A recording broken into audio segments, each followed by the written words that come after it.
In 2010, Lincoln High's basketball team disappeared after their homecoming game, leaving behind only their jerseys in the locker room. For 3 years, Coach Morrison walked past the same ceiling tile every day, never knowing what horror lay just inches above his head. Before we begin, make sure to like the video and subscribe for more stories like this one. When that tile finally fell, it revealed a secret that had been waiting in the darkness. The autumn air was electric with anticipation as students poured into Lincoln High School's gymnasium on that fateful Friday night, October 15th, 2010. It was homecoming week, and the entire town of Millbrook had turned out to support their beloved Eagles against their longtime rivals, the Westfield Warriors. Coach Richard Morrison stood on the sidelines, his weathered hands gripping his clipboard as he watched his starting 5 warm up on the court. These weren't just his players, they were like sons to him. Marcus Williams, the team captain and point guard, had overcome a troubled childhood to become one of the most promising young athletes in the state. Standing 6'3" with lightning-fast reflexes, Marcus had already caught the attention of several college scouts. Then there was Tyler Chen, the sharpshooting guard whose three-point accuracy was legendary in their conference. Despite being the smallest player on the team at 5'9", Tyler's determination and basketball IQ made him invaluable. Jake Thompson, the center, towered over everyone at 6'8", his presence in the paint intimidating even the most experienced opponents. The Rodriguez twins, Carlos and Miguel, completed the starting lineup. Identical in appearance but completely different in playing style. Carlos was the defensive specialist, while Miguel was known for his explosive offensive plays. They'd been playing basketball together since they were 7 years old, and their on-court chemistry was almost telepathic. As Coach Morrison watched his boys run through their pre-game drills, he felt a surge of pride. This team had worked harder than any group he'd coached in his 22 years at Lincoln High. They'd overcome injuries, academic challenges, and personal struggles to make it this far. Tonight's homecoming game was more than just another contest. It was their chance to prove they belonged among the elite teams in the state. The gymnasium was packed beyond capacity. Students pressed against the railings of the upper bleachers, their faces painted in the school colors of blue and gold. Parents clutched homemade signs bearing their children's names and jersey numbers. Even the local newspaper had sent a photographer to capture what many believed would be a historic victory. Principal Janet Hayes approached Coach Morrison during warm-ups, her usually stern expression softened by genuine excitement. "Richard, I haven't seen the community this energized about a basketball game in years," she said, having to raise her voice over the crowd noise. The boys looked ready. Coach Morrison nodded, his eyes never leaving his players. "They've been preparing for this moment all summer, Janet. Win or lose, I'm proud of what they've accomplished." But as he spoke those words, he couldn't shake a strange feeling that had been nagging at him all day. It wasn't nervousness. He'd felt that before countless big games. This was something different, something he couldn't quite put his finger on. A sense of unease that seemed to hover over the evening like a dark cloud. The opposing team, Westfield Warriors, took the court for their warm-up session. They were a formidable opponent, led by their star player Devin Martinez, who stood 6'6" and had already committed to play Division I basketball the following year. The rivalry between Lincoln and Westfield went back decades, and tonight's game had all the intensity of a playoff matchup. As tip-off approached, Coach Morrison gathered his players in the locker room for their final team meeting. The room was filled with the familiar sounds of pre-game preparation, the squeak of sneakers on tile, the rustle of uniforms being adjusted, and the rhythmic bouncing of basketballs against the walls. "Gentlemen," Coach Morrison began, his voice carrying the authority earned through years of molding young men into champions. "Tonight isn't just about basketball. It's about representing your families, your school, and your community. When you walk onto that court, you carry the hopes and dreams of everyone who believes in you." Marcus Williams stood up, his teammates following suit. As team captain, he'd developed a tradition of speaking to the team before important games. "Coach is right. We've worked too hard to let this opportunity slip away. Whatever happens out there, we play as a team. We support each other, and we leave everything on the court." The energy in the locker room was palpable as the 5 starters joined hands in their traditional pre-game circle. They'd performed this ritual before every game since their freshman year, a bond that went deeper than basketball. "Eagles on 3, Marcus called out. 1, 2, 3. Eagles! They shouted in unison, their voices echoing off the locker room. Wolves. As they made their way toward the gymnasium, Coach Morrison stopped Tyler Chen. "You feeling all right, son? You've been quiet today." Tyler paused, his usual confident demeanor flickering for just a moment. "Just focused, Coach. But I had the strangest dream last night. We were playing, but the court kept getting longer and longer, and no matter how hard we ran, we couldn't reach the other end." Before Coach Morrison could respond, the sound of the crowd roaring signaled that it was time for player introductions. Whatever concerns he might have had were pushed aside by the immediate demands of the game. The gymnasium erupted as the Lincoln Eagles took the court. The announcer's voice boomed through the sound system as each player was introduced. Their names met with thunderous applause from the home crowd. The energy was infectious, and even the most nervous players felt their confidence surge as they waved to the supporters in the stands. From the opening tip-off, it was clear this would be a battle for the ages. Both teams played with an intensity that reflected the magnitude of the moment. Marcus Williams controlled the tempo with his exceptional court vision, finding open teammates and making crucial steals on defense. Tyler Chen's three-point shooting kept Westfield's defense honest, while Jake Thompson dominated the paint with his size and athleticism. The Rodriguez twins provided the spark that elevated Lincoln's play to another level. Carlos's defensive pressure forced multiple turnovers, while Miguel's explosive drives to the basket energized both his teammates and the crowd. By halftime, Lincoln held a slim 42-38 lead, but everyone in the gymnasium knew the game was far from decided. During the halftime break, something unusual happened in the locker room. As the players hydrated and listened to Coach Morrison's adjustments, a maintenance worker named Frank Delacroix entered to check on a reported electrical issue. Frank had worked at Lincoln High for over 15 years and was known for his quiet, methodical approach to his duties. "Sorry to interrupt, Coach," Frank said, his voice barely audible over the team's discussions. "Just need to check the lighting fixture above the lockers. Been getting some reports of flickering." Coach Morrison waved him in, his attention focused on diagramming defensive adjustments on his whiteboard. Frank climbed a small ladder and began examining the ceiling tiles above the lockers where the players stored their personal belongings. For a few moments, he worked silently, occasionally adjusting something in the ceiling. "Everything looks fine up here," Frank announced as he climbed down. "Probably just a loose connection. Should be good for the rest of the night." None of the players paid much attention to Frank's work.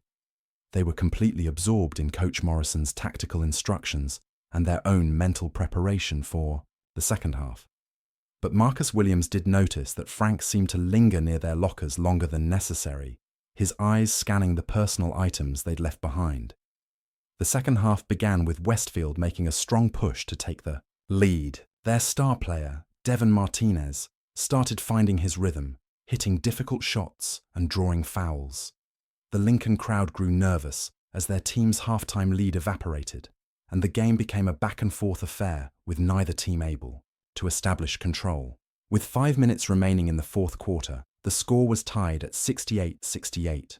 The gymnasium had reached a fever pitch, with supporters from both schools creating a wall of sound that made communication difficult for the players on the court.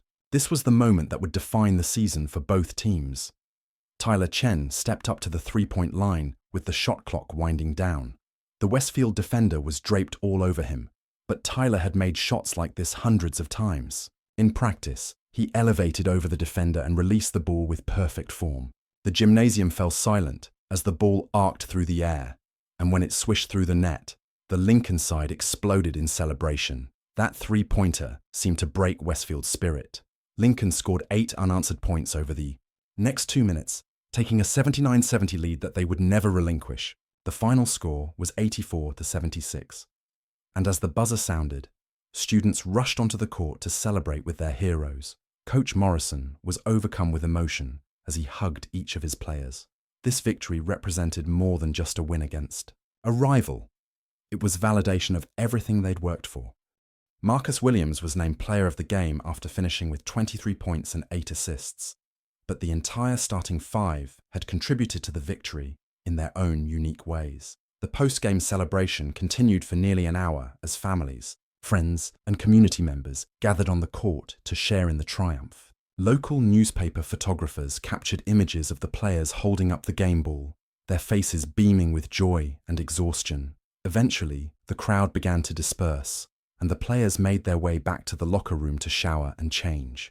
The atmosphere was jubilant as they relived key moments from the game and talked about their upcoming schedule. They had momentum now, and everyone believed this could be the beginning of something special.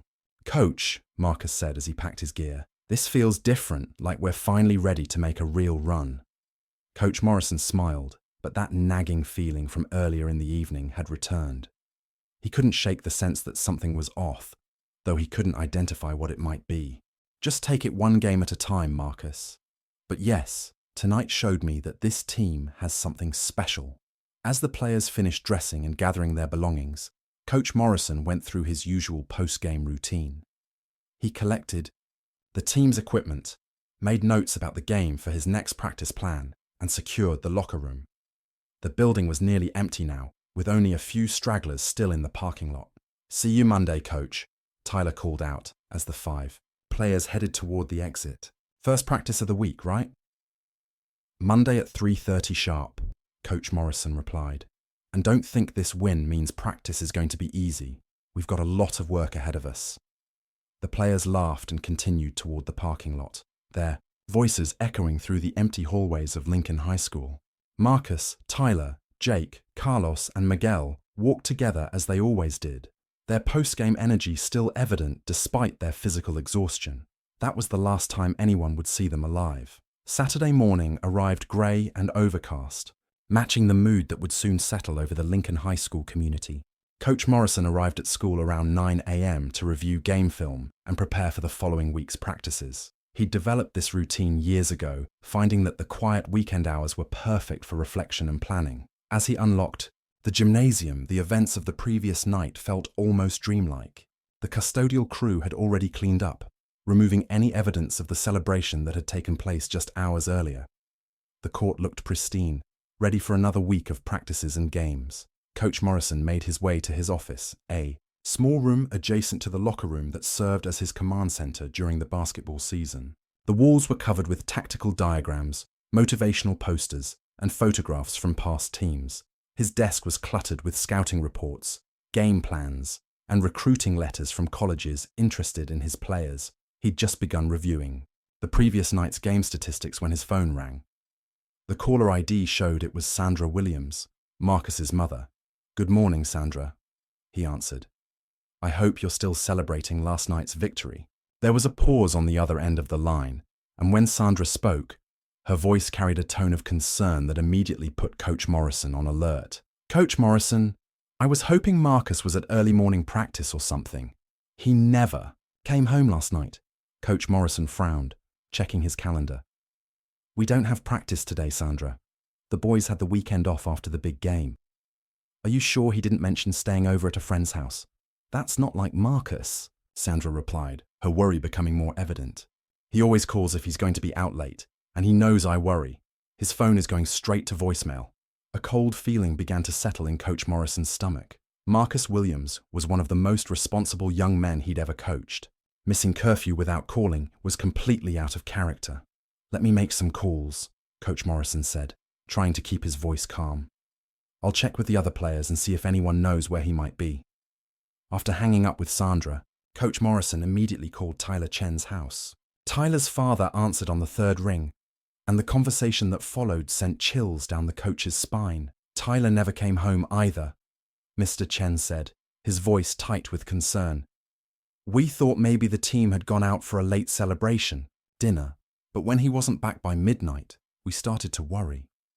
Coach Morrison's hands began to shake as he dialed Jake Thompson's number. The conversation with Jake's parents confirmed his worst fears. Jake was also missing. The calls to the Rodriguez family yielded the same terrifying result. All 5 members of his starting lineup had vanished without a trace. By 10 a.m., Coach Morrison was pacing frantically in his office, trying to piece together what could have happened to his players. He'd called every backup player on the team, every friend he could think of, and even reached out to players from opposing teams. No one had seen or heard from Marcus, Tyler, Jake, Carlos, or Miguel since they'd left the locker room the previous night. The first call to the police came from Sandra Williams at 10:15 a.m. She'd driven to the school herself and found Coach Morrison in his office, both of them struggling to make sense of the situation. Officer David Rodriguez, no relation to the missing twins, arrived within 20 minutes to take their initial statements. "When did you last see the boys?" Officer Rodriguez asked, his notepad ready as he settled into a chair across from Coach Morrison's desk. "Around 11:30 last night," Coach Morrison replied, his voice hollow with shock. "They left the locker room together after showering and changing. They seemed happy, tired from the game, but completely normal. They were talking about Monday's practice." Officer Rodriguez made detailed notes as he spoke with both Coach Morrison and Sandra Williams. He asked about the boys' personal lives, any problems they might have been having, and whether there had been any threats or unusual incidents recently. "Is it possible they decided to continue celebrating somewhere?" the officer asked. "Maybe lost track of time?" Sandra Williams shook her head emphatically. "Officer, you don't understand. Marcus has never, not once in his 18 years, stayed out all night without calling. Something is very wrong here." By noon, all 5 families had gathered at the school. The parking lot that had been filled with celebration just hours earlier now hosted a very different kind of gathering. Parents hugged each other and wiped away tears as they shared what little information they had. Mrs. Chen mentioned that Tyler had seemed unusually quiet in the days leading up to the homecoming game. The Thompson family revealed that Jake had been receiving some recruiting letters from colleges and had mentioned feeling pressure about his future. The Rodriguez parents noted that their twins had been having some tension with each other lately. Though nothing serious enough to cause, concerned Detective Sarah Martinez arrived at 2 p.m. to take over the investigation. She was a veteran investigator with 15 years of experience, including several missing persons cases. Her arrival signaled that the police were taking the situation seriously. "We're going to treat this as a priority case," Detective Martinez announced to the assembled families. 5 teenagers don't just disappear without leaving some kind of trail. "We're going to find your boys." The first step was securing the locker room as a potential crime scene. Detective Martinez ordered that the area be sealed off until they could conduct a thorough search for any evidence that might explain what had happened to the players. As investigators began combing through the locker room, they found the boys, jerseys hanging in their lockers exactly where they'd left them. Their street clothes from earlier in the day were also present, indicating they had changed back into their regular clothing before leaving. Personal items like wallets, keys, and phones were nowhere to be found, suggesting the boys had taken these with them when they left. Frank Delacroix, the maintenance worker who had been in the locker room during halftime, was among the first people interviewed by police. He explained that he'd been called to check on a reported electrical problem with the lighting fixtures above the lockers. "Did you notice anything unusual about the boys during halftime?" Detective Martinez asked. Frank shook his head. "They were just focused on their game. I tried to stay out of their way, did my work, and left." "What exactly did you do while you were in there?" "Checked the wiring in the ceiling above their lockers," Frank replied. "There had been reports of flickering lights, but everything looked fine when I examined it." Detective Martinez made careful notes of Frank's account, but noticed something that raised her interest. "You said you checked the ceiling above their lockers specifically. Why that location?" Frank paused, seeming to consider his words carefully. "That's where the electrical junction box is located. If there was going to be a problem, that's the most likely spot." The investigation expanded to include interviews with every person who had been at the game the previous night. Students, parents, faculty members, and even visiting fans from Westfield were questioned about anything unusual they might have observed. 1. Student mentioned seeing the 5 players walking toward the parking lot together around 11:30 p.m., which corroborated Coach Morrison's timeline. But beyond that, no one could provide any information about where the boys might have gone or what could have happened to them. The police also began reviewing security footage from the school and surrounding businesses. Lincoln High's camera system was limited, with only a few cameras covering the main entrances and parking lots. The footage showed the 5 players leaving the building together at 11:33 p.m., walking toward the student parking area where their cars were located. Here's where the investigation hit its first major puzzle. According to the security footage, all 5 boys reached their vehicles in the parking lot. Marcus got into his 2008 Honda Civic. Tyler climbed into his older Toyota Camry. Jake approached his pickup truck, and the Rodriguez twins headed toward Carlos's Jeep Wrangler that they shared. But then something extraordinary happened. The security camera covering that section of the parking lot experienced a malfunction at exactly 11:37 p.m. For the next 8 minutes, the feed went completely black. When the camera came back online at 11:45 p.m., all 5 vehicles were gone, leaving no trace of the boys or any indication of where they might have traveled. Detective Martinez reviewed the footage dozens of times, looking for any clue that might explain the mysterious camera malfunction. The timestamp showed the feed cutting out abruptly, with no gradual degradation that might indicate a technical problem. It appeared as if someone had deliberately interrupted the signal. The discovery of the camera malfunction elevated the investigation to a new level of urgency. What had initially been treated as a possible case of teenagers making poor decisions was now being investigated as a potential abduction. This wasn't random, Detective Martinez told her team during a briefing on Sunday morning. Someone planned this. The timing of the camera malfunction is too convenient to be a coincidence. A statewide alert was issued for the 5 missing vehicles, with license plate numbers distributed to law enforcement agencies across the region. The boys' cell phone records were subpoenaed, though initial checks showed that all 5 phones had stopped transmitting signals at approximately the same time the security camera went dark. By Sunday evening, the story had attracted regional media attention. Local news stations picked up the story of the 5 missing basketball players, and social media began spreading information about the case. The hashtag #OneFindLincoln5 started trending in the area, with hundreds of people sharing photos and information about the missing boys. Coach Morrison spent the weekend in a state of shock, unable to process what had happened to his players. He found himself returning to the gymnasium repeatedly, as if being in the space where he'd last seen them might provide some answers. On Sunday night, he sat alone in the empty locker room, staring at the 5 lockers that belonged to his missing players. Their nameplates were still mounted above each space. Williams, Chen, Thompson, C. Rodriguez, Monsieur Rodriguez. Everything looked exactly as it had the night of the homecoming game, frozen in time like a museum exhibit. As he sat there in the silence, Coach Morrison's eyes wandered to the ceiling above the lockers where Frank Delacroix had been working during halftime. The tiles looked undisturbed, but something about that area of the ceiling nagged at him. He couldn't explain why, but he found his gaze returning to that spot repeatedly. What he didn't know was that just a few feet above his head, hidden in the darkness of the ceiling space, lay evidence that would change everything. But it would be 3 long years before that evidence would finally reveal itself. Monday morning brought no relief to the families or the Lincoln High School community. As students returned to classes, the absence of the 5 basketball stars was immediately noticeable. Their empty desks served as constant reminders of the mystery that had gripped the school and the entire town of Millbrook. Detective Martinez had worked through the weekend, coordinating with multiple law enforcement agencies to expand the search. The FBI had been contacted, though they had not yet officially taken over the case.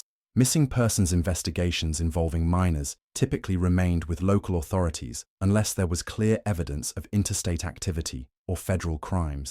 The first major breakthrough came on Monday afternoon, when police located Tyler Chen's Toyota Camry. The vehicle was found in a parking lot at Morrison State Park, approximately 30 miles north of Lincoln High School. The car was unlocked, with Tyler's keys still in the ignition, but there was no sign of Tyler himself. Detective Martinez arrived at the scene within an hour of the discovery.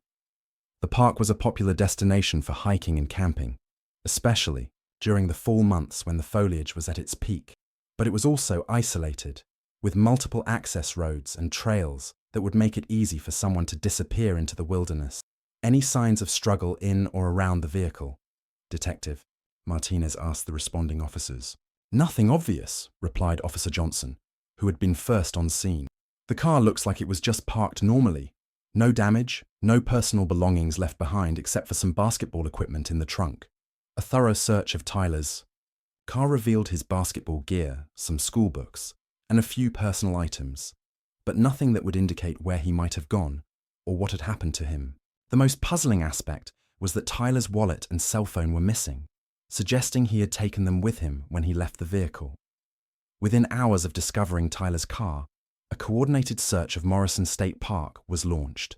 K9 units were brought in to track any scent trails, while search and rescue teams combed through the wooded areas surrounding the parking lot. The search continued until well after dark, but yielded no trace of Tyler or any of the other missing players. Tuesday brought the discovery of Jake Thompson's pickup truck, found abandoned in a shopping center parking lot on the opposite side of town from where Tyler's car had been located. Like Tyler's vehicle, Jake's truck was unlocked with the keys inside, but there was no sign of its owner.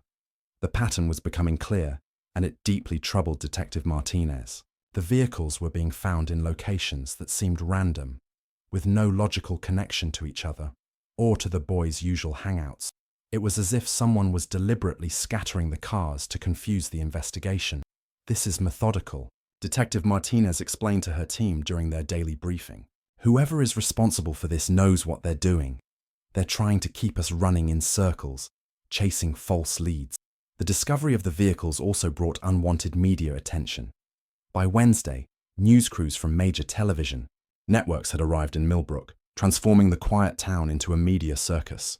Reporters stationed themselves outside Lincoln High School, at the police station, and in front of the missing boys' homes, hoping to capture exclusive interviews with family members or school officials. Coach Morrison found himself thrust into the spotlight as the last person to see the boys before they disappeared. He gave several interviews, always emphasizing how responsible and trustworthy his players had been. But with each passing day, the questions from reporters became more pointed and sometimes accusatory.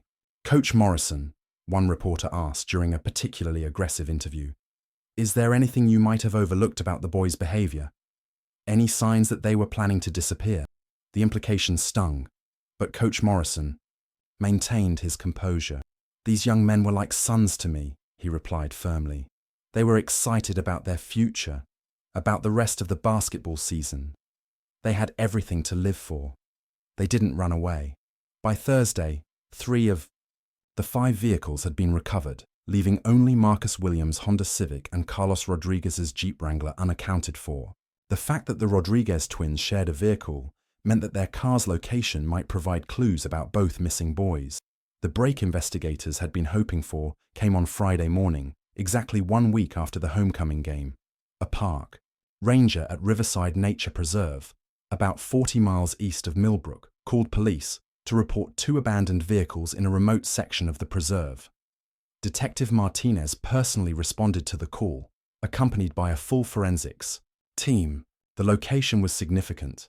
Riverside Nature Preserve was known for its deep ravines, swift-moving creek, and dense forest that could easily conceal evidence or bodies.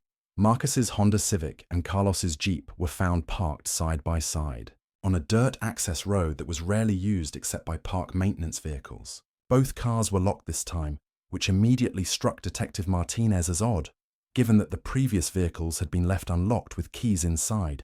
"Get these vehicles impounded immediately," Detective Martinez ordered. "I want every inch examined for fingerprints, DNA, anything that might tell us who else has been in these cars." The forensics examination of the final 2 vehicles provided the first significant evidence in the case. Multiple sets of fingerprints were found inside both cars, including prints that didn't match any of the 5 missing boys. More importantly, strands of hair were discovered on the passenger seat of Marcus's car, hair that was grey and coarse, clearly belonging to someone much older than the teenage basketball players. But perhaps the most chilling discovery was found in the trunk of Carlos's Jeep. Hidden beneath the spare tire was a small digital camera, an older model that none of the boys' families recognized. When investigators examined the camera's memory card, they found dozens of photographs that made their blood run cold. The images showed the interior of what appeared to be a basement or underground room. The walls were concrete block, painted white but stained with water damage and age. In several photos, folding chairs were arranged in a circle, as if set up for some kind of meeting or gathering. But the most disturbing images showed restraints, rope, chains, and handcuffs laid out on a metal table. This isn't random violence, Detective Martinez told the FBI agents, who had now officially joined the investigation. Someone has been planning this for a long time. This looks like a prepared location where they intended to take the boys. The FBI's involvement brought additional resources to the case, including behavioral analysts who specialized in kidnapping cases. Agent Rebecca Torres, a veteran investigator with the Bureau's Crimes Against Children unit, took point on the federal aspect of the investigation. The fact that all 5 boys were taken simultaneously suggests we're dealing with multiple perpetrators, Agent Torres explained during a joint briefing with local law enforcement. This level of coordination requires significant planning and resources. The discovery of the photographs also led to a new line of investigation. FBI technicians analyzed the images for any clues about the location where they were taken. The concrete block construction and specific type of staining on the walls suggested the room was in an older building, possibly industrial or commercial. Meanwhile, the psychological toll on the families was becoming increasingly evident. Sandra Williams had barely left her house since Marcus disappeared, spending her days by the phone hoping for news. The Chen family had hired a private investigator to supplement the police search. Jake Thompson's parents had organized volunteer search parties that scoured the countryside around Millbrook every weekend. The Rodriguez family was dealing with the unique anguish of having both their sons disappear simultaneously. Mr. and Mrs. Rodriguez took turns maintaining vigil at the police station, desperate for any update that might bring their twins home. Coach Morrison tried to maintain normalcy for his remaining players, but the basketball program was effectively suspended. How could they practice or play games when half the starting lineup was missing?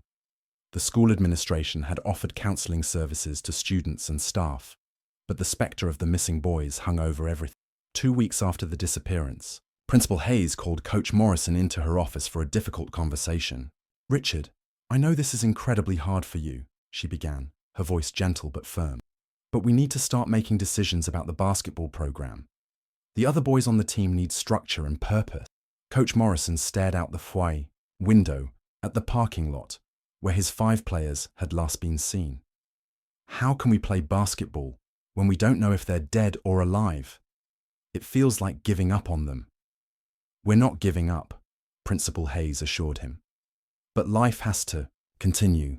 The other players, the school, the community, they all need to heal, and sometimes that means moving forward even when we don't have all the answers." It was a conversation that would haunt Coach Morrison for years to come.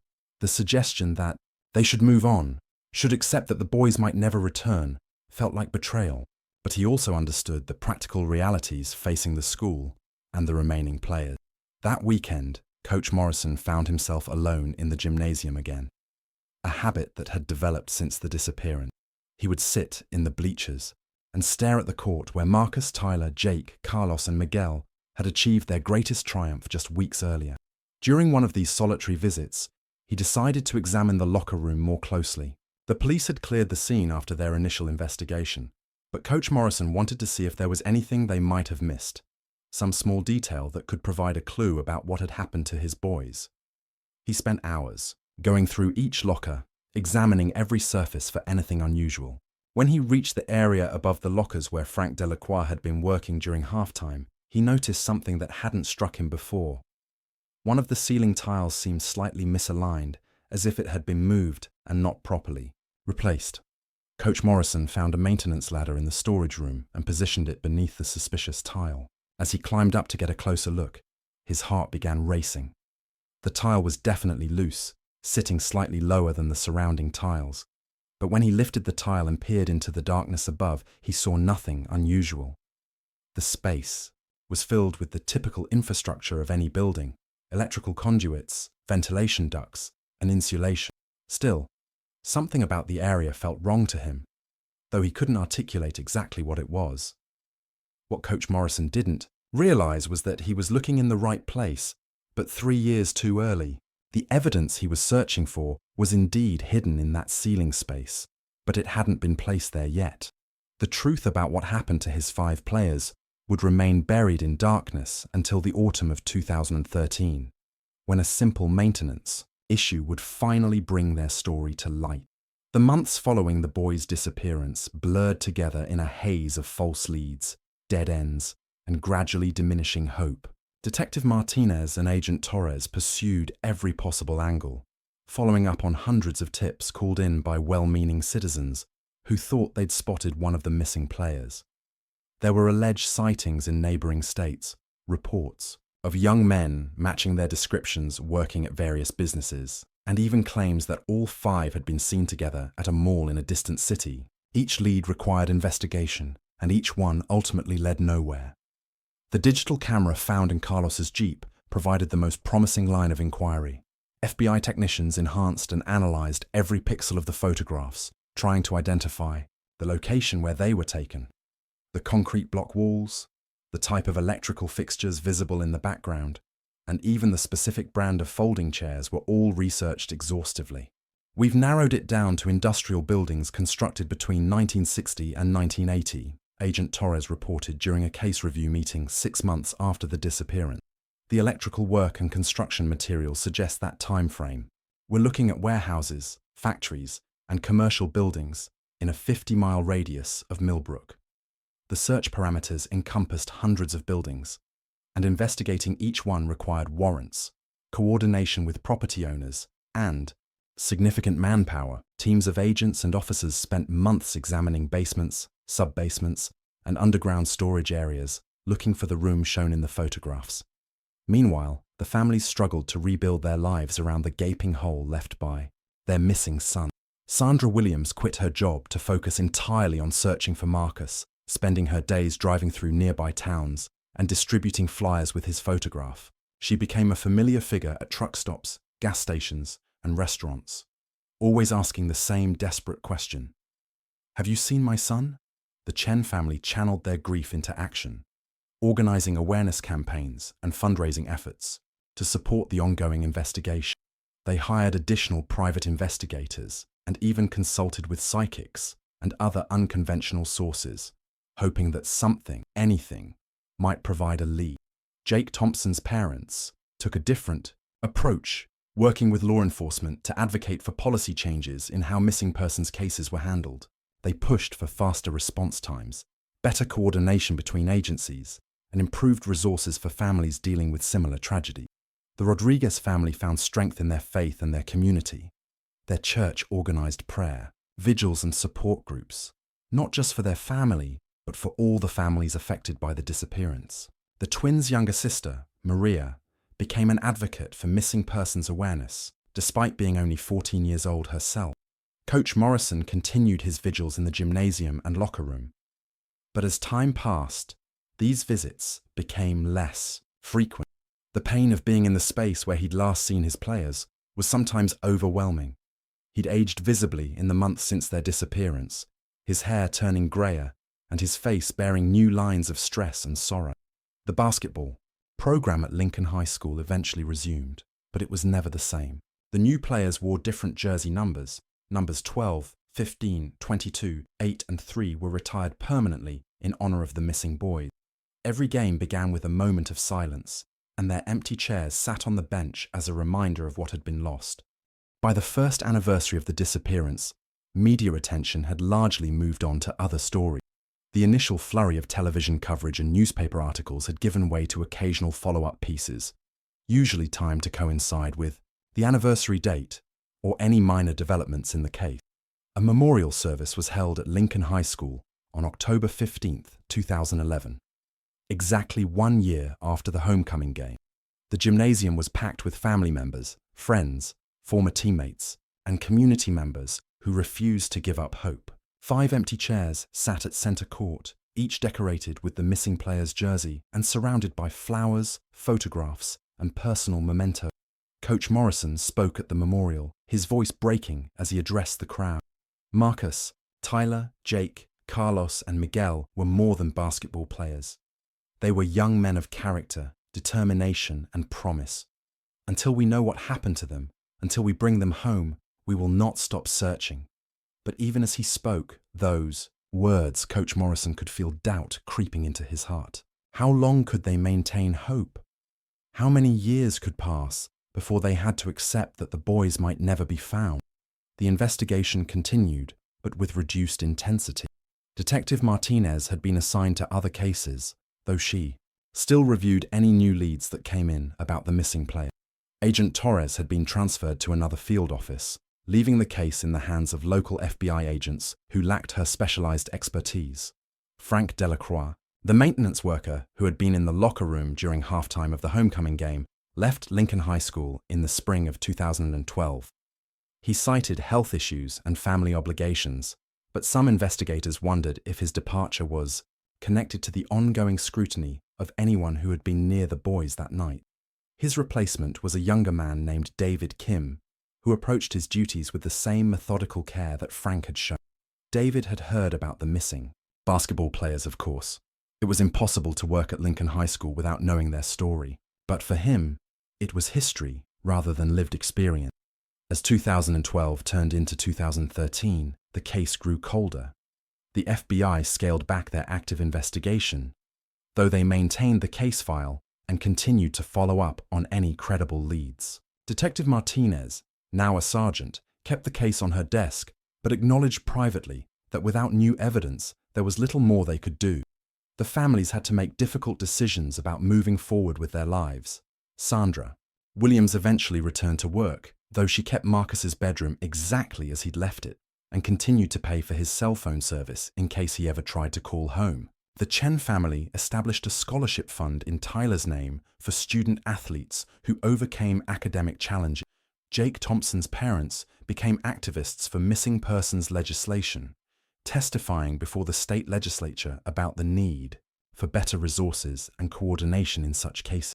The Rodriguez family moved away from Millbrook in 2013, unable to bear the constant reminders of their missing sons, though they maintained contact with the other families and investigators. Coach Morrison continued working at Lincoln High School, but basketball had lost much of its meaning for him. He went through the motions of coaching, developing plays, and motivating players, but the passion that had once driven him was buried beneath layers of grief and unanswered questions. The new players respected him and understood his pain, but they also felt the weight of playing in the shadow of the missing five. Every practice, every game, every victory felt somehow incomplete without knowing what had happened to the boys who should have been leading the team. In the summer of 2013, Lincoln High School underwent a major renovation project. The building was over 40 years old and needed significant updates to its electrical systems, plumbing, and ventilation. The project would take most of the summer to complete, requiring workers to access areas of the building that hadn't been disturbed in decades. David Kim coordinated with the construction crews, ensuring that they had access to all the utility areas while maintaining the security of the building during the renovation. It was routine work, but it required him to examine every space in the building, including areas above ceiling tiles that were normally sealed off from regular maintenance. On a humid Tuesday morning in late September 2013, David was conducting a final inspection of the locker room areas to ensure all the renovation work had been completed properly. The basketball season was set to begin in a few weeks, and Coach Morrison had been asking about when the locker room would be fully available for team use. As David worked his way through the checklist, he noticed that several ceiling tiles in the boys' locker room had been disturbed during the renovation. This wasn't unusual. Workers often had to move tiles to access electrical and plumbing systems above the ceiling, but proper procedure required that all tiles be securely replaced when the work was completed. David positioned his ladder beneath the area above the lockers where the missing players had stored their belongings. As he reached up to adjust a tile that was sitting slightly askew, he felt it give way beneath his touch. The tile was much heavier than it should have been, as if something was resting on top of it. When the tile shifted, David heard a distinct sound from above, not the hollow echo he would expect from an empty ceiling space, but something more solid, something that sounded like it was moving. David carefully lifted the tile and set it aside, then reached up into the dark space above. His fingers immediately encountered something that didn't belong in a ceiling. Smooth, hard surfaces that felt distinctly man-made. With his heart beginning to race, David retrieved a flashlight from his tool bag and directed its beam into the opening above. What he saw in that circle of light would haunt him for the rest of his life. David Kim's flashlight beam revealed a sight that made him stumble backward off the ladder, nearly falling to the locker room floor. Above the ceiling tiles, arranged in what appeared to be a deliberate display, were 5 human skulls. They sat in a precise row along a support beam, each skull positioned to face toward the locker room below. Between the skulls, personal items were carefully arranged: a class, ring, a wallet, a cell phone, a gold chain, and a wristwatch. Even in his shock, David could see that these weren't random objects. They had been placed with deliberate care, as if creating some kind of macabre shrine. David's hands shook as he climbed down from the ladder and reached for his cell phone. His first instinct was to call 911, but then he remembered the significance of this particular location. This was where the 5 basketball players had changed clothes on the night they disappeared. This was the spot where Coach Morrison had spent countless hours searching for any clue about what had happened to his boy. What's your emergency? The dispatcher answered. This is David Kim at Lincoln High School, he managed to say, his voice barely steady. I need police and investigators here immediately. I think I've found the missing basketball player. Within minutes, the school was swarming with police vehicles. Detective Martinez, now Sergeant Martinez, was among the first to arrive. She'd never stopped thinking about the case. Never stopped, wondering what had happened to Marcus, Tyler, Jake, Carlos, and Miguel. When the call came in about a discovery at the school, she knew immediately what it might mean. The locker room was quickly sealed off as a crime scene. FBI agent Rebecca Torres was contacted and flew back to Millbrook that same day. 3 years after the boys' disappearance, the investigation was about to take a dramatic turn. Crime scene technicians worked meticulously to document and remove the evidence from the ceiling space. Each skull was photographed in its original position before, being carefully extracted for forensic examination. The personal items were also catalogued and removed, though investigators already suspected they belonged to the 5 missing players. Dr. Sarah Chen, the county medical examiner, no relation to Tyler Chen, arrived to oversee the removal of the remains. As she examined the skulls in their original positions, several things immediately struck her as significant. These weren't just dumped here, she told Sergeant Martinez. Someone took considerable time and effort to arrange them this way. The positioning is too precise to be random. More disturbing was her preliminary assessment of the skulls themselves. Even without detailed forensic analysis, Dr. Chen could see evidence of trauma on several of them. Fractures and breaks that suggested violent death. How long have they been up there? Agent Torres asked as she surveyed the scene. Dr. Chen studied the bones carefully, looking for signs of age and decomposition. Based on the condition of the remains and the environment they've been in, I'd estimate they were placed here relatively recently, possibly within the last year or two, not 3 years ago when the boys first disappeared. This revelation sent a chill through everyone present. If the remains had been placed in the ceiling within the last year or two, it meant someone had access to Lincoln High School long after the boys' disappearance. It meant someone had been carrying these skulls around for years before finally bringing them back to the place where the boys had last been seen alive. Coach Morrison was at home when he received the call from Principal Hay. She could barely speak through her tears as she told him what had been discovered in the locker room. They found them, Richard, she whispered into the phone. They found our boys. Coach Morrison's world seemed to stop. For 3 years, he'd clung to the hope that somehow, somewhere, Marcus, Tyler, Jake, Carlos, and Miguel were still alive. That hope had sustained him through the darkest periods of grief and uncertainty. Now that hope was gone, replaced by a different kind of anguish. He arrived at the school to find it surrounded by police tape and media vehicles. Word of the discovery had leaked quickly, and news crews were already setting up to report on the dramatic development in the case that had captivated the community 3 years earlier.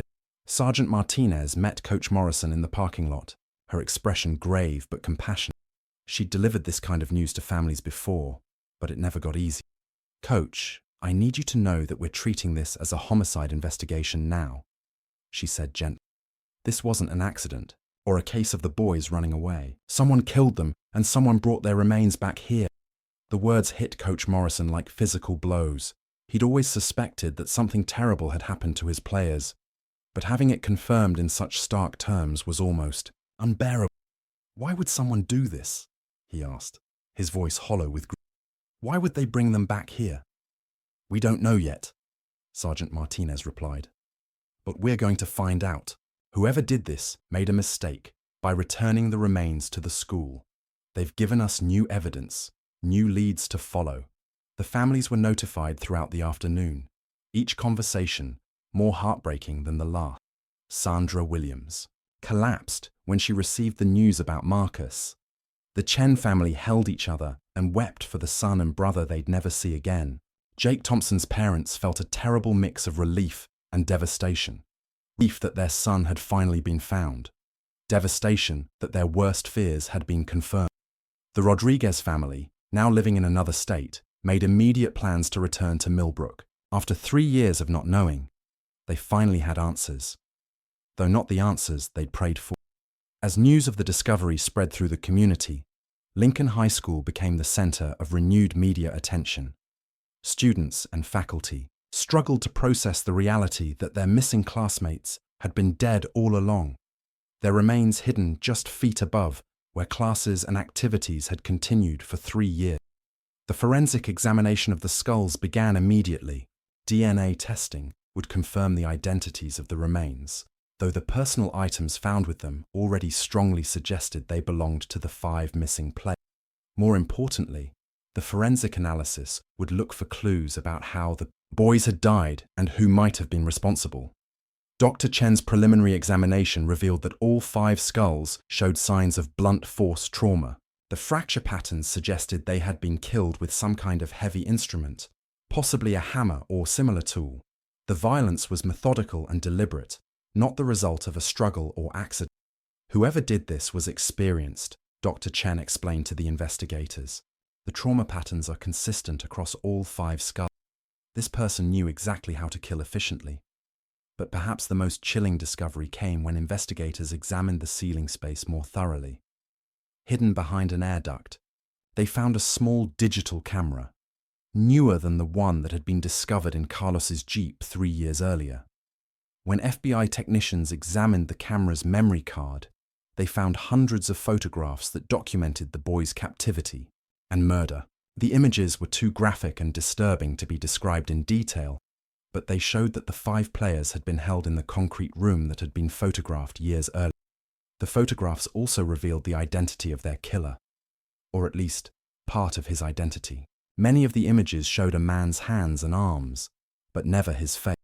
He appeared to be middle-aged, with distinctive scars on his left hand and a tattoo on his right forearm that investigators hoped would help identify him. Agent Torres assembled a task force of investigators to analyze every detail of the new evidence. The camera itself was a significant clue. It was a specific model that had only been sold in certain stores within a limited time frame. The FBI began tracking down every person who had purchased that type of camera in the relevant geographic area. The timing of when the remains were placed in the ceiling also became a crucial focus of the investigation. David Kim's maintenance. Records showed that the ceiling tiles in that area had been inspected as recently as 6 months earlier and had been secure at that time. This meant the skulls had been placed there within the last 6 months, making it a much more recent crime scene than anyone had initially realized. Security footage from the school was reviewed for the previous 6 months, looking for any evidence of unauthorized access to the building. While Lincoln High School had limited security cameras, they did cover the main entrances and some hallway areas. The review revealed something that made investigators' blood run cold. On 3 separate occasions over the past 4 months, the security cameras had malfunctioned for brief periods during late evening hours. Each time, the malfunction lasted exactly 8 minutes, the same duration as the camera failure that had occurred the night the boys disappeared. This isn't a coincidence, Agent Torres told her team. Someone has been accessing this building for months, and they know how to disable the security system. Whoever killed these boys 3 years ago has been coming back to the scene. The realization that the killer had been repeatedly returning to Lincoln High School sent shockwaves through the community. Parents worried about the safety of their children in a building that had apparently been accessible to a murderer for years. The school district announced that classes would be suspended temporarily while a complete security review was conducted. Coach Morrison found himself unable to enter the building where he'd worked for over 20 years. The knowledge that his players' remains had been stored above the locker room where he'd spent countless hours searching for clues was devastating. He'd been so close to them, so many times, never knowing they were just a few feet away. "I should have found them," he told his wife that night, breaking down completely for the first time since the boys had disappeared. "I was right there. I looked in that ceiling. I should have found them." But even as the families and community grieved, investigators were making progress. The photographs from the hidden camera provided crucial evidence about the location where the boys had been held and killed. The concrete room was distinctive enough that FBI analysts believed they could identify the building where it was located. More importantly, the killer had made a critical error by returning to place the remains. In the school, DNA evidence, fingerprints, and other trace evidence from the ceiling space would provide new leads that hadn't existed during the original investigation. As the forensic teams worked through the night to process every piece of evidence, one thing became clear. After 3 years of uncertainty, the investigation into the deaths of Marcus Williams, Tyler Chen, Jake Thompson, Carlos Rodriguez, and Miguel Rodriguez was far from over. In fact, it was just beginning. The forensic analysis of the evidence found in the ceiling space moved quickly, driven by the knowledge that they were dealing with an active killer who had access to the school. DNA testing confirmed what everyone already suspected. The 5 skulls belonged to Marcus Williams, Tyler Chen, Jake Thompson, Carlos Rodriguez, and Miguel Rodriguez. More importantly, the forensic examination revealed DNA evidence that didn't belong to any of the victims. Hair samples, skin cells, and even partial fingerprints were recovered from the items that had been placed with the skull. For the first time in 3 years, investigators had potential biological evidence of their killing. The DNA profile was run through national databases, but it didn't match any known offenders. This suggested that whoever had killed the boys had never been arrested for a crime that required DNA sampling, which meant they were looking for someone with no significant criminal history. At least, no history of getting caught. Agent Torres coordinated with behavioral analysts at FBI headquarters to develop a psychological profile of the killer. As the investigation continued, the families of the 5 boys struggled to process the new information about how their sons had died. The knowledge that Marcus, Tyler, Jake, Carlos, and Miguel had suffered for months before being killed was almost unbearable. Coach Morrison found himself consumed with guilt over Frank's presence in the locker room during halftime of the homecoming game. "I let him in there," he told investigators. "I should have been more suspicious. I should have protected them."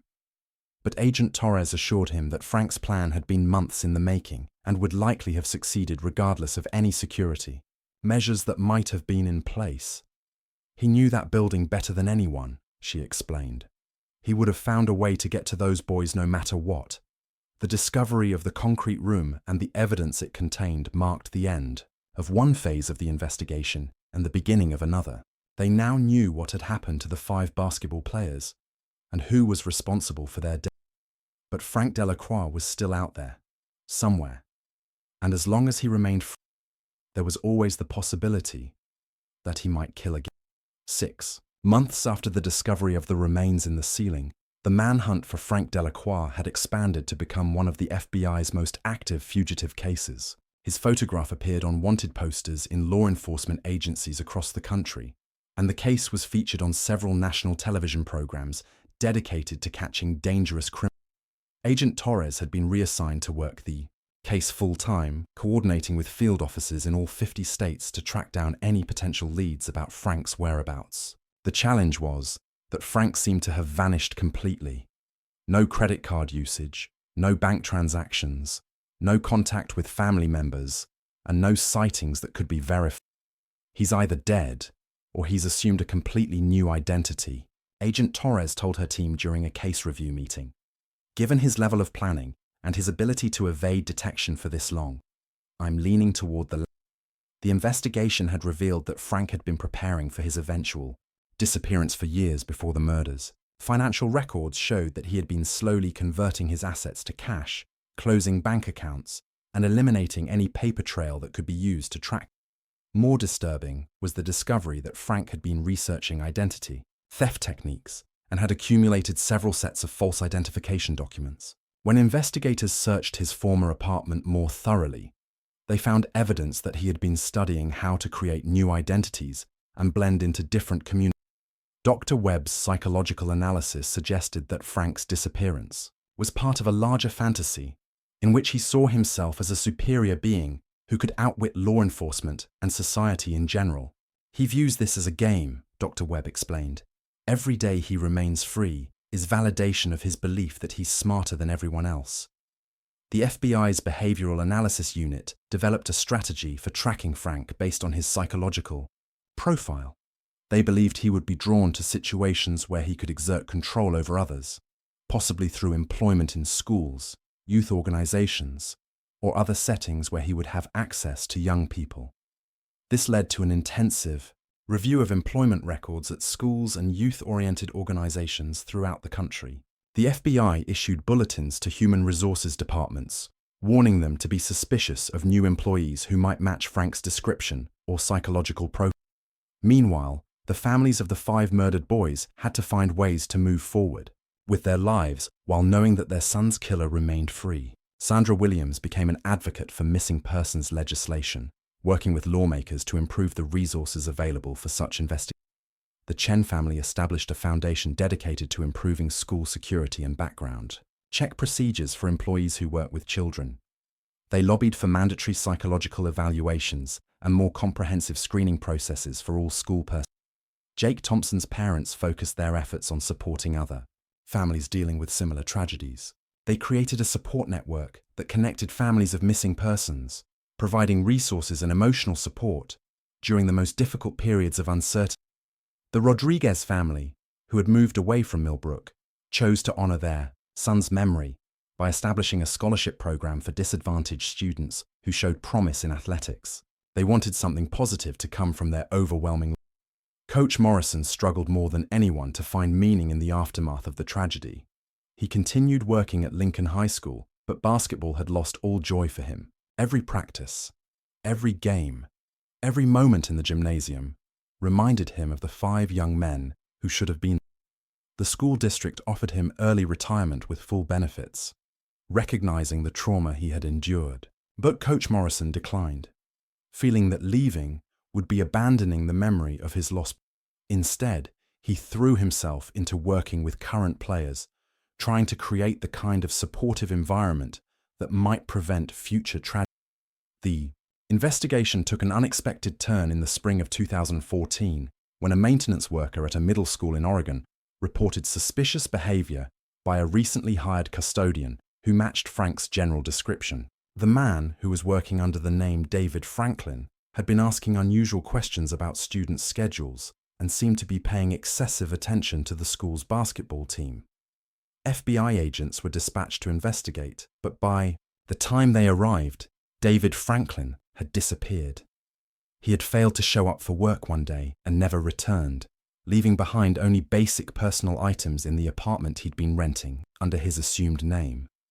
The apartment was processed as a crime scene, and investigators found evidence that confirmed their worst fears. Hidden in a false wall behind the bathroom, they discovered a digital camera containing photographs of middle school students, apparently taken without their knowledge.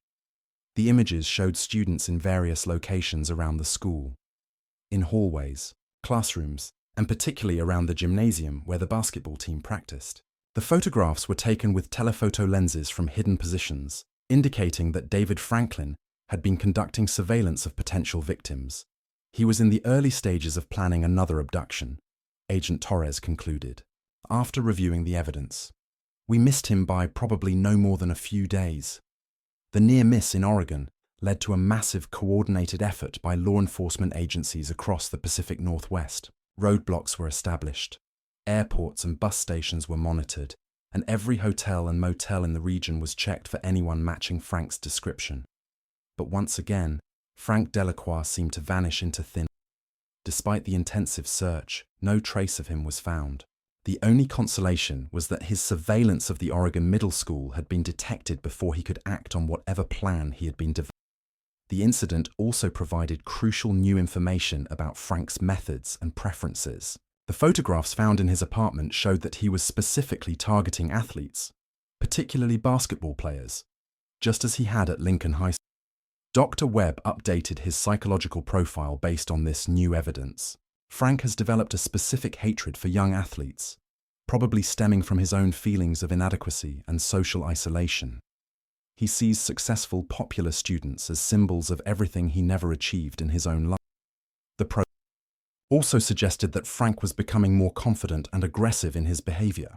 The fact that he had taken a job at another school so soon after the Oregon incident indicated that he believed he was untouchable. "He's getting sloppy," Agent Torres observed. The paranoia and grandiosity that drive his behavior are also making him take bigger risks. Eventually, that's going to be his downfall. The FBI expanded their investigation to include a review of all unsolved disappearances involving young athletes over the past several years. If Frank had been active in other locations, there might be cases that hadn't been connected to him previously. This review uncovered several disturbing possibilities.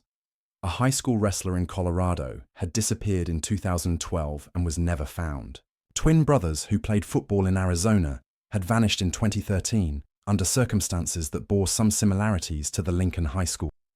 While none of these cases could be definitively linked to Frank Delacroix, the patterns were concerning, enough that FBI agents were dispatched to investigate further. If Frank had been responsible for additional crimes, understanding his methods and movements might provide clues about where he might be hiding.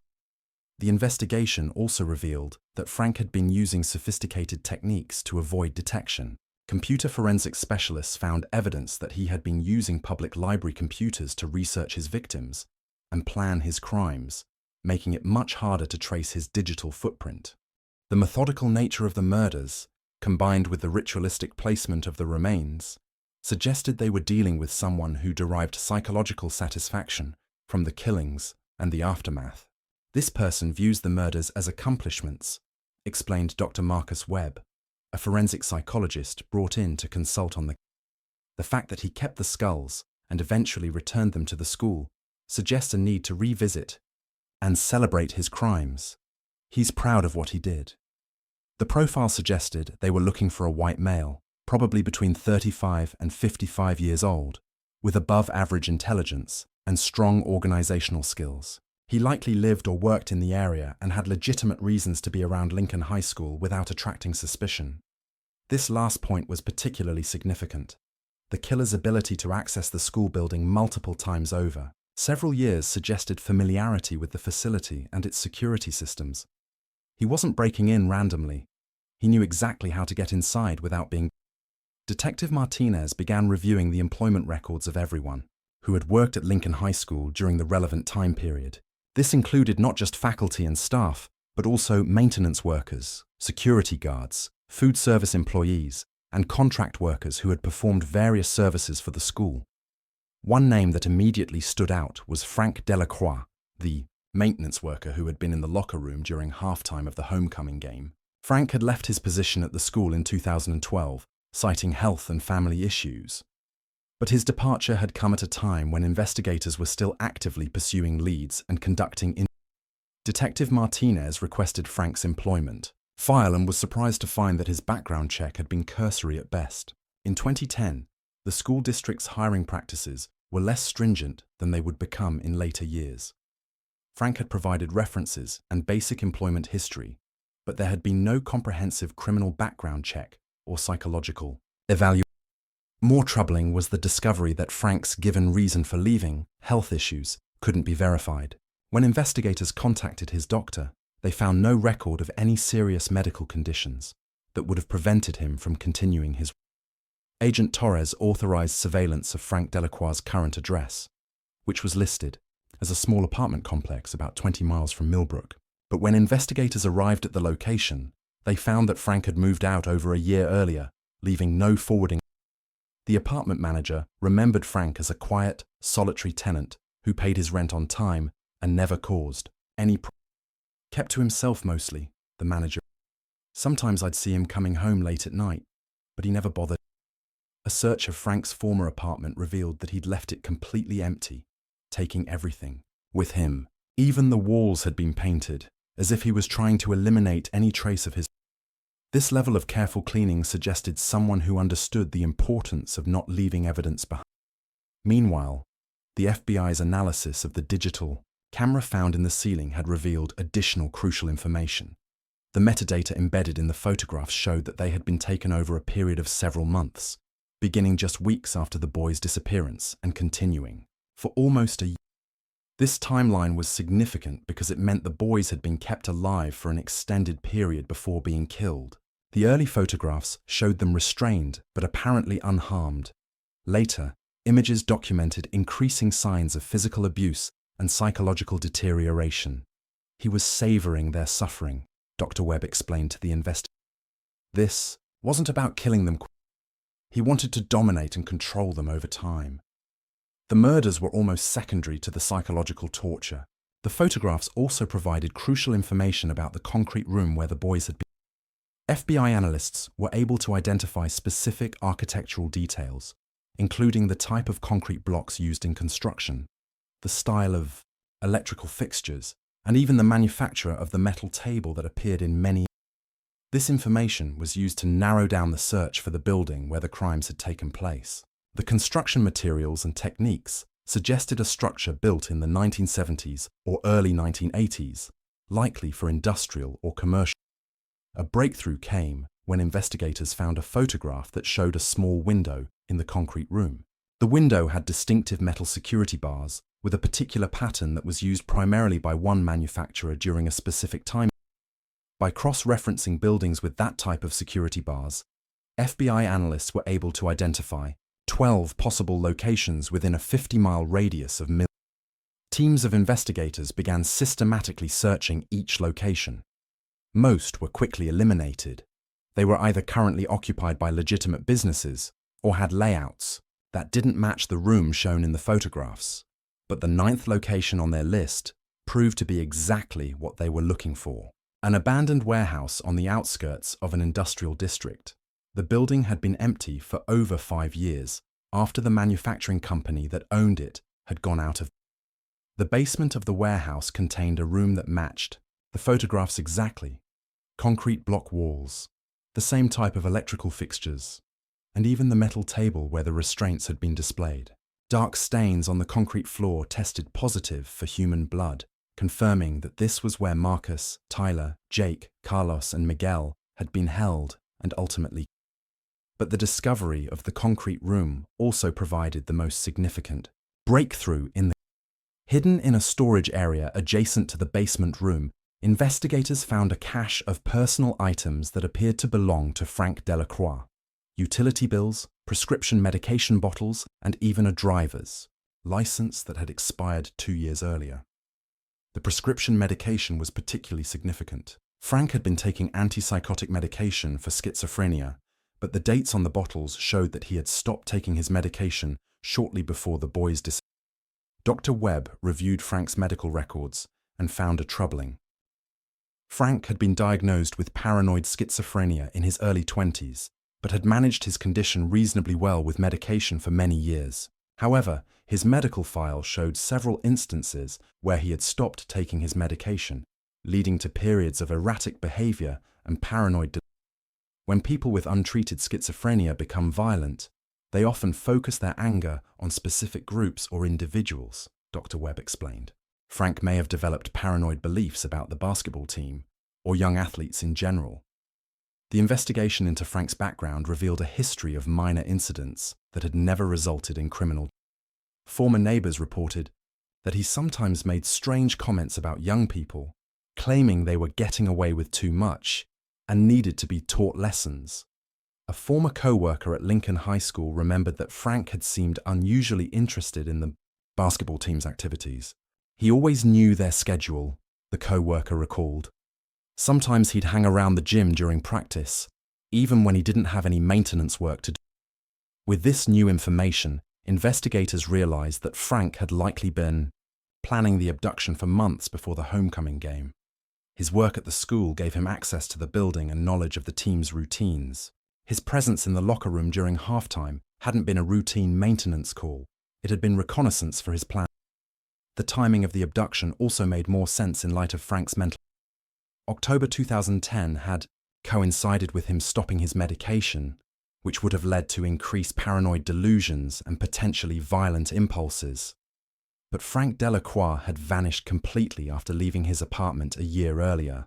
Despite an intensive manhunt involving multiple law enforcement agencies, There was no trace of where he might have gone. He wasn't using his real name, wasn't accessing any known bank accounts, and wasn't receiving his disability.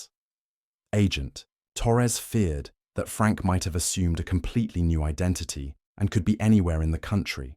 Worse, there was concern that he might have targeted other victims in whatever location he'd moved to. A nationwide alert was issued with Frank's photograph and description. The FBI also released information about his preferred methods and psychological profile, hoping that other law enforcement agencies might recognize similar unsolved cases in their jurisdictions. The alert generated hundreds of tips from across the country, but most proved to be cases of mistaken identity or false. Frank Delacroix had effectively disappeared, leaving behind only the evidence of his horrific crimes and the devastated families of his victims. He had also been using prepaid cell phones that he replaced frequently, communicating with potential contacts through online forums dedicated to various hobbies and the communications were always brief and innocuous on the surface, but investigators suspected they might contain coded messages. As 2014 turned into 2015, the manhunt for Frank Delacroix continued with undiminished intensity. The FBI had assigned additional resources to the case, recognizing that they were dealing with a serial killer who posed an ongoing threat to communities across. But Frank's ability to remain hidden was testing the limits of traditional investigative tests. He seemed to understand how law enforcement operated and had developed countermeasures for every strategy they. We're dealing with someone who has studied our methods and learned how to exploit our weaknesses, Agent Torres admitted during a case review. He's not just running from us. He's actively working to stay ahead. The psychological toll on the investigators was becoming evident.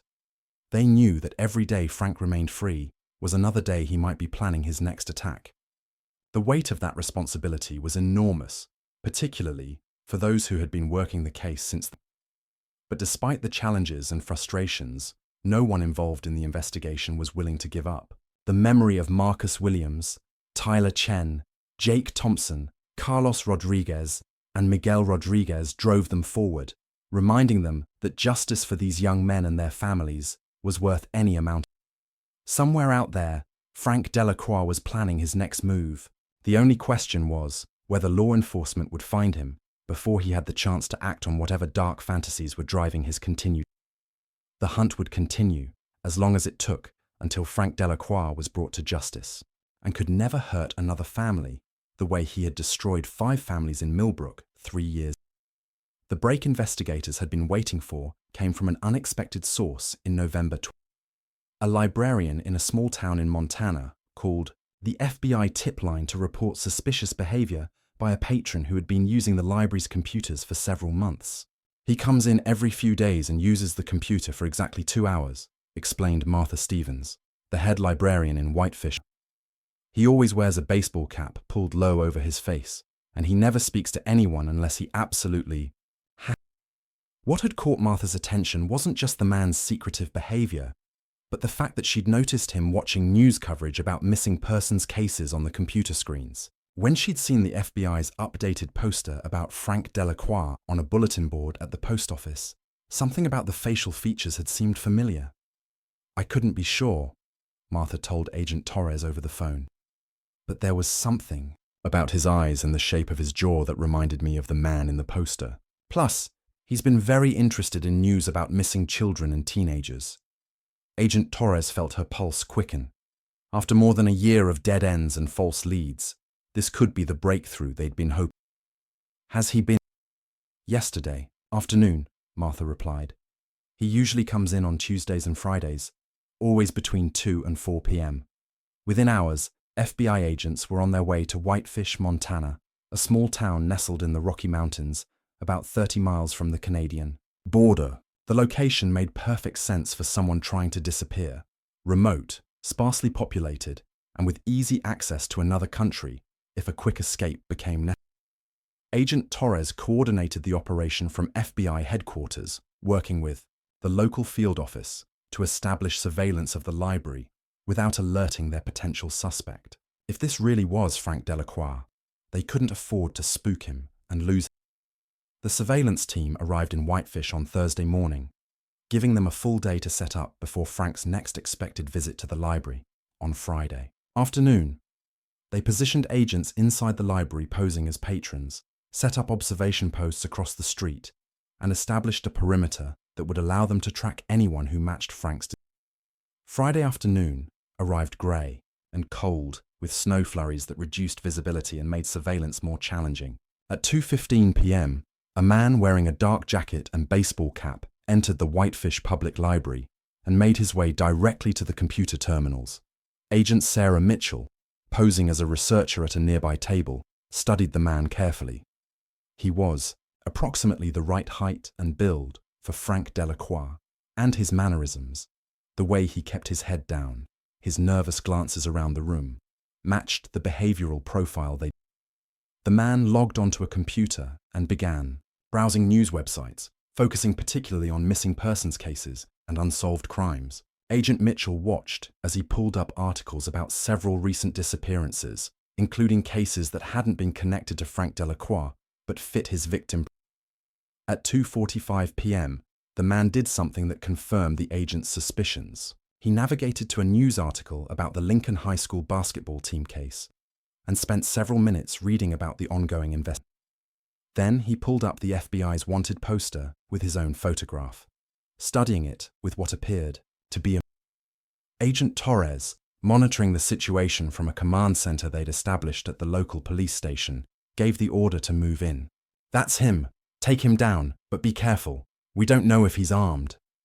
As FBI agents converged on the library, Frank Delacroix seemed to sense that something was wrong. He abruptly stood up from the computer terminal and began walking quickly toward the library's back exit. "FBI, stop where you are," Agent Mitchell called out, drawing her weapon as she identified. Frank broke into a run, pushing past other library patrons as he headed for the rear door. But the building was already surrounded, and agents were waiting for him outside. When he burst through the back door, he found himself facing 3 FBI agents with their weapons drawn. "Frank Delacroix, you're under arrest for the murders of Marcus Williams, Tyler Chen, Jake Thompson, Carlos Rodriguez, and Miguel Rodriguez," Agent Mitchell announced as she approached with.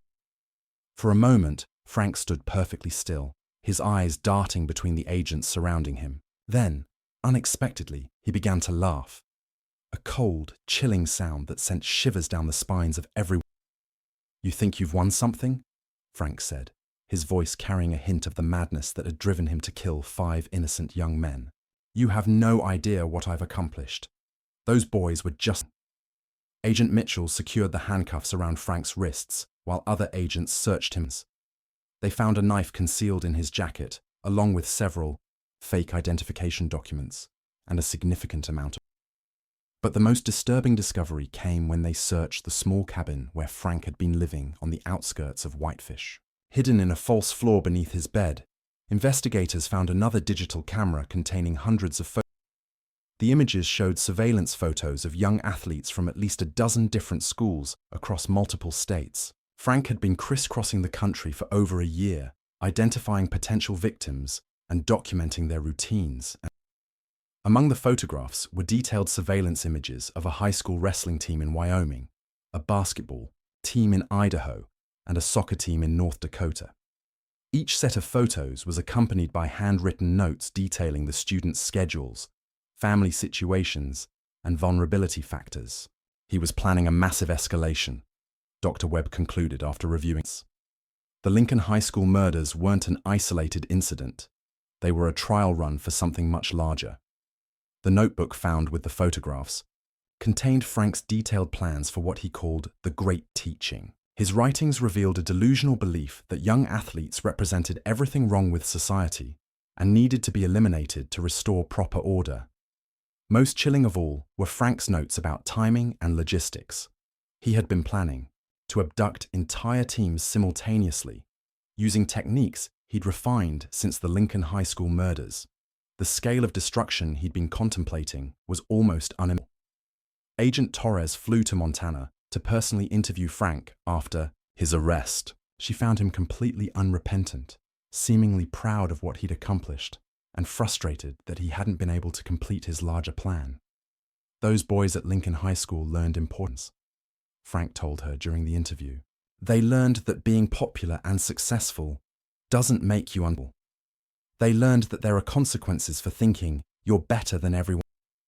When Agent Torres asked him about the decision to return the skulls to the school ceiling, Frank's eyes lit up with a twisted kind of pride. I wanted to give them a proper memorial, he said. They spent their last months learning humility in my classroom. It was only fitting that they return to where their education began. The interview revealed the depth of Frank's mental illness and his complete disconnect from reality. He showed no remorse for the pain he'd caused the families, no recognition that his victims had been innocent young men with their whole lives ahead. Instead, Frank spoke about his crimes as if they were teaching opportunities, claiming that he'd provided valuable lessons about the dangers of arrogance and privilege.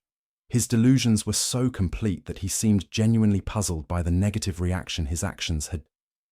The evidence collected from Frank's cabin and the information obtained during his interviews led to the resolution of several other missing persons cases. The high school wrestler from Colorado, the twin football players from Arizona, and 3 other young athletes who had disappeared over the past few years were all confirmed to be Frank's victims. In each case, Frank had followed the same pattern: extended surveillance, careful planning, and prolonged captivity before ultimately killing his. The total death toll was 12 young men, all athletes, all between the ages of 16. The revelation that Frank had been responsible for so many more murders sent shockwaves through the communities where these crimes had occurred. Families who had spent years wondering what had happened to their sons finally had answers, though the truth was more horrific than anything they had imagined. Frank Delacroix was charged with multiple counts of first-degree murder across several. Given the overwhelming evidence against him and his own admissions of guilt, there was no question about his. The trial, when it finally began, was more about determining his sentence than his guilt. The prosecution argued for the death penalty, citing the premeditated nature of the crimes and the extreme suffering Frank had inflicted on his. The defense attempted to argue for life imprisonment based on Frank's mental illness, claiming that his schizophrenia had rendered him unable to understand the wrongness of his actions. But the evidence of his careful planning and his ability to evade capture for years undermined any claims of. During the penalty phase of the trial, family members of all 12 victims were given the opportunity to address the court and describe the impact Frank's crimes had had on them. Sandra Williams spoke about the 3 years of uncertainty she'd endured, not knowing whether Marcus was alive or dead. "You didn't just kill my son," she told Frank, who sat expressionless at the defendant's table. "You killed a piece of every person who loved him." Coach Morrison testified about the guilt he'd carried for years, believing he had somehow failed to protect. "These young men trusted me to keep them safe," he said, his voice breaking with emotion. Frank Delacroix didn't just murder 5 baskets. He murdered the hopes and dreams of an entire community. One by one, parents, siblings, friends, and teammates spoke about the vibrant young men Frank had taken from them. They described futures that would never be realized, relationships that had been destroyed, and the ongoing pain of living with such senseless loss. Frank showed no reaction to any of the testimony. He sat quietly throughout the proceedings, occasionally taking notes, but never displaying any emotion or acknowledgement of the suffering. The jury deliberated for less than 4 hours before returning with their verdict: death sentences for all 12 murders. Judge Patricia Reynolds, a veteran of many difficult cases, struggled to maintain her composure as she formally sentenced Frank Delacroix to death. "In my 30 years on the bench, I have never encountered crimes of this magnitude and depravity," Judge Reynolds said as she pronounced the sentence. "The defendant has shown not the slightest remorse for his actions or empathy for his victims' families. The court can only hope that this sentence will provide some measure of closure for those who have suffered so." Frank was transported to death row at the state prison, where he would remain pending the automatic appeals process. Even though justice had finally been served, the families knew that the legal proceedings could continue for years before the sentence was carried out. But for the first time since that terrible night in October 2010, the families of Marcus Williams, Tyler Chen, Jake Thompson, Carlos Rodriguez, and Miguel Rodriguez could finally begin the process of healing. The monster who had destroyed their lives was behind bars, where he could never hurt another. 5 years after Frank Delacroix was sentenced to death, the Lincoln High School gymnasium was packed once again for a very different kind of gathering. October 15th, 2020, marked the 10th anniversary of the homecoming game that had ended in tragedy, and the community had come together to honor the memory of the 5 young men who had been taken too soon. The ceremony began with the retirement of a banner bearing the names and jersey numbers of Marcus Williams, Tyler Chen, Jake Thompson, Carlos Rodriguez, and Miguel Rodriguez. The banner would hang permanently in the gymnasium, ensuring that future generations of students would remember their story. Coach Morrison, now in his 70s but still working at Lincoln High School, spoke to the assembled crowd about the impact the 5 players had had on his life and the lives of everyone who knew them. Marcus, Tyler, Jake, Carlos, and Miguel were more than exceptional athletes, he said, his voice steady but filled with emotion. They were young men of character who inspired everyone around them to be better. Their legacy isn't defined by how they died, but by how they lived. The families had each established foundations and scholarships in their sons. Williams Foundation provided support for families of missing persons, helping them navigate the complex legal and emotional challenges of such cases. The Chen Foundation focused on improving school security and mental health resources for students. Jake Thompson's parents had created a program that provided counseling and support services for communities dealing with violent crimes. The Rodriguez Foundation offered scholarships for disadvantaged students who showed promise in athletics.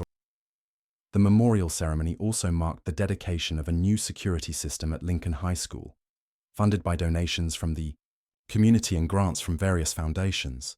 The system included comprehensive background checks for all employees, improved surveillance cameras, and enhanced protocols for monitoring access to schools. Frank Delacroix remained on death row, his appeals slowly working their way through the court system.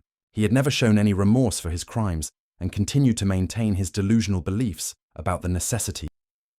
The families had largely stopped following the legal proceedings, choosing instead to focus on honoring their sons' memories and helping other families affected by similar. The story of the Lincoln High School basketball team had become a cautionary tale about the importance of mental health awareness and comprehensive background checks for people working with children. It had also demonstrated the resilience of communities in the face of unimaginable. As the memorial ceremony concluded, the gymnasium lights were dimmed except for 5 spotlights that illuminated the retirement. In the silence that followed, 500 people stood together in remembrance of 5 young men whose lives had been cut short, but whose memory would live on. Coach Morrison remained in the gymnasium long after the crowd had dispersed, sitting alone in the bleachers and looking up at the banner that bore his players' names. He thought about all the games they would never play, all the victories they would never celebrate, all the men they would never. But he also thought about the impact their story had had on countless other young people who had learned about the importance of mental health awareness, community support, and never taking life. In that way, Marcus, Tyler, Jake, Carlos, and Miguel continued to teach and inspire, even as Coach Morrison finally stood to leave. He whispered a promise to the empty gymnasium. "I'll never forget you boys. None of us will." The lights went out, but the memory of 5 young men who had dreamed of basketball glory and found instead a tragic end would continue to shine brightly in the hearts of everyone whose lives. 10 years after their disappearance, justice had been served, healing had begun, and the Lincoln High School Eagles continued to play basketball in honor of 5 teammates who would forever be remembered as heroes, not.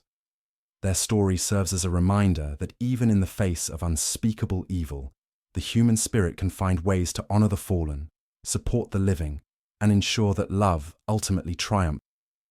The ceiling above the locker room had finally given up its terrible secret, but the legacy of Marcus Williams, Tyler Chen, Jake Thompson, Carlos Rodriguez, and Miguel Rodriguez would endure far longer than the building that had briefly held.